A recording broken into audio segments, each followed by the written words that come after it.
Hey there, darling. Welcome to the Farmer's Table. My name is Jess, if you were new here. I'm so glad you're here. And if you're not new here, welcome back. I'm also very glad that you're here.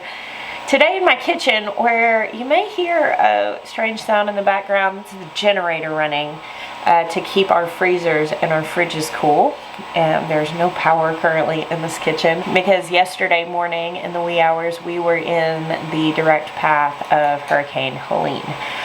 Pretty unprecedented storm. We live very inland in South Carolina, and of course we're used to storms coming from the coast here in the Carolinas and hitting us. But this is the hardest hit this area has taken from a hurricane in many years, and it didn't even come from the coast of Carolina. It came up through Florida, which is wild. But I am actually in the place of using a lot of the skills that we prepare for. We don't have power. We currently do not have water because we don't have our well pump. But thankfully we have systems in place for all of this. So we have water that we can drink. We have water for our animals. And really what this is an inconvenience that we're choosing to view as an adventure. We're doing all our cooking outdoors. And this morning I want to share with you guys my sourdough discard pancake recipe because I'm about to whip some of these up and take them out and cook them on the Blackstone for my kids for breakfast. So when the power went down, I've got 4 sons at home to feed. Immediately I go into what are we going to eat mode. Thankfully we do have the generators to run our freezers and fridges, and of course we have lots of food here. So while a lot of people are heading to the stores trying to find quick options to cook without power, I'm kind of leaning into a lot of the preparation I've made. 2 cups of flour. And I mean, this is going to be a fairly short-term thing, and I mean it's going to feel like a while because they're saying it could be several days plus before we have power, considering the extent of the damage all over the southeast. But even 2 weeks without power is still a short-term issue as far as preparation goes. So I can use like our propane pretty generously. Like I've been cooking on the Blackstone for every meal, and I'm not leaning into anything that is shelf stable really yet, because right now I'm just trying to use everything from our fridges. I'm going to put a cup of sourdough discard in, and I will mix this up and tell you guys exactly what this is. So if you make sourdough, you have what's called your leaven or your starter, and you have to feed it. And by feeding it, you're just adding more flour daily for this sourdough to consume and essentially leaven. With sourdough starter, you can cut it back to just a very little bit, and that's what I'm probably going to do with this. I'm trying to use some of it. Before the power went down, I was planning on baking multiple loaves of bread, so I had made a lot of starter. Power went down. Obviously, I can't bake in the current situation, so I just wanted to use some of this. What discard is like when you feed your starter, it's going to double in size, and it's going to peak is what we call it.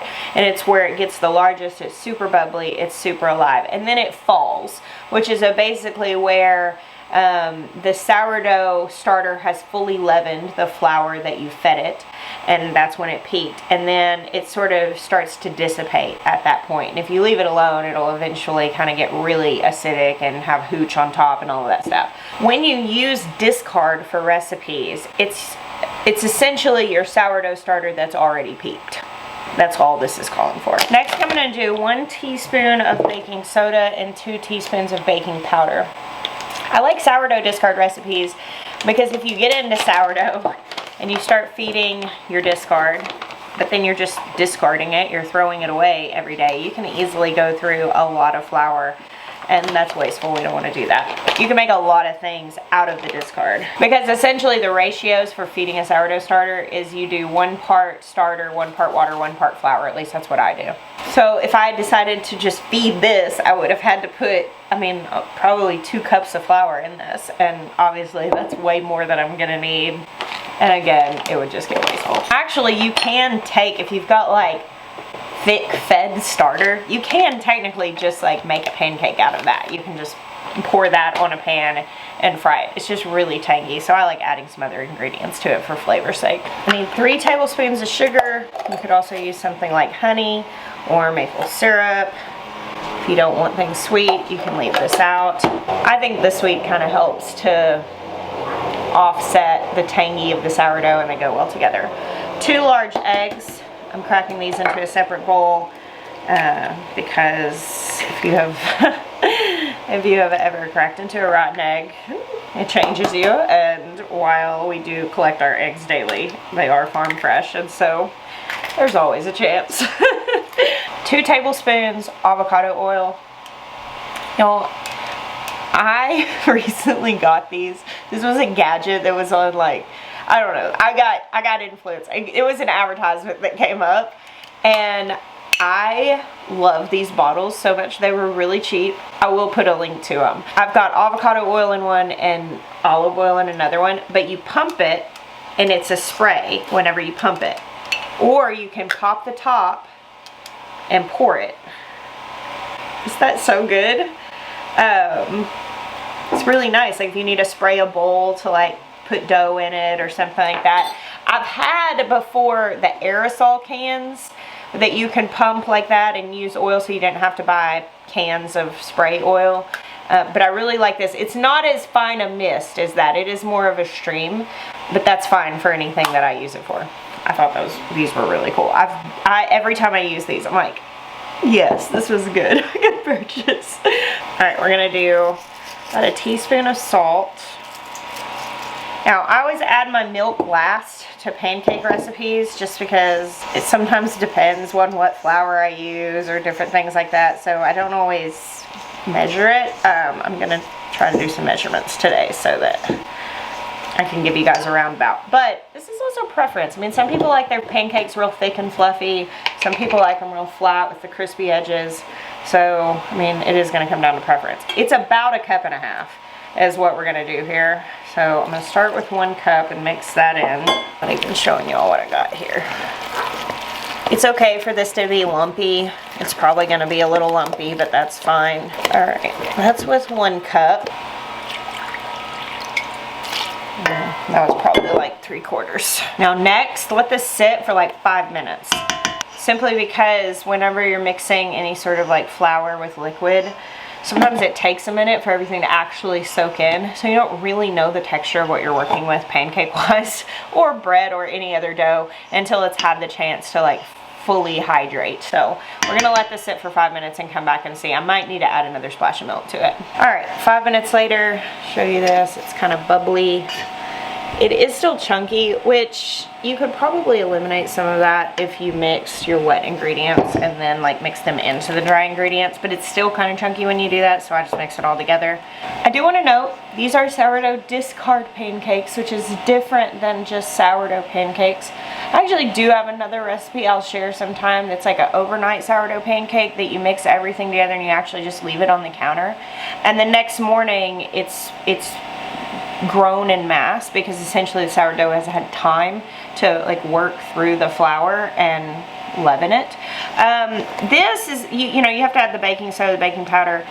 This sourdough is not leavening this. Like, we're not giving it time. It's gonna add the flavor. It's gonna give you the sour tanginess because you're putting that discard in. It's gonna use the discard so it's not being wasted. And it is gonna give you some of the benefits of sourdough. But for the people who like are trying to do sourdough because they want to make a more digestible food and all of that stuff, you'd probably want to do the other kind where it actually sits overnight. This is just a great way to use extra discard, and they do taste really good. All right, let's take these out and cook them on Blackstone. All right, I'm out front. Here's the Blackstone. You can see back there. We had a couple really big oak trees go down, and all my plants are flattened. Thankfully, it wasn't worse for us. Our community is just completely wrecked.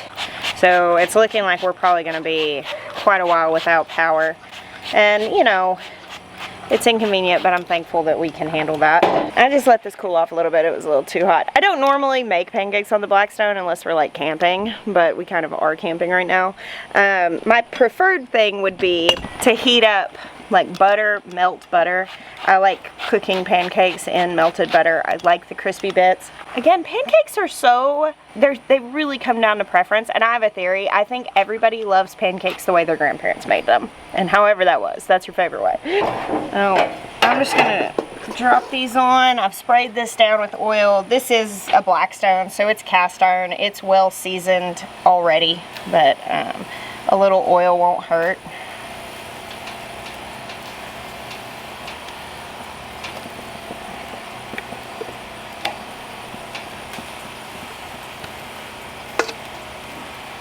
When I am making pancakes, I always use a 1/4 cup measuring cup to drop them, because I think that makes a really good size.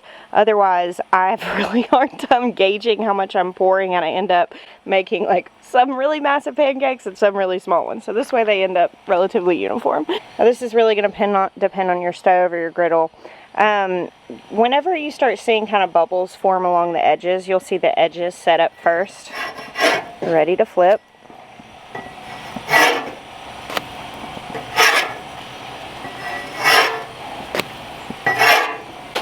Alright, Benjamin has come out to help me. You're going to take the pancakes off? Yeah. Got it. Good job.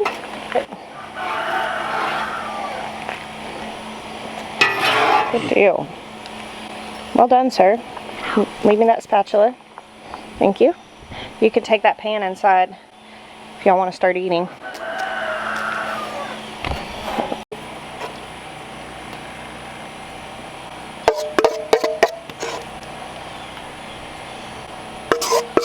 My current dishwashing situation. We have a tote of water out here that is just well water. Well water that was in a tote. I mean, it's got some algae in it. It's not great. But this is what I'm doing for like initial rinses, and then I have some clean water that we've purified and filtered to actually wash with. Ben, you want to be in the end of this video? Alright, there we have it. There are sourdough discard pancakes. You ready to put some syrup on these and dig in? Also put jam on them, or fruit, butter, lots of yummy things. You want to give one a taste and tell our viewers what you think? Texture. Good. Here is the texture if you're wondering what these pancakes look like. Nice. Fluffy-ish. I mean, I could have added less milk and made them a little higher, but I can eat that without syrup. Huh? I can eat that without syrup. What? You can eat that without syrup? Well, that's a good compliment, I'd say. Thank you guys for hanging out with us today. We'll see you until next time. Until next time.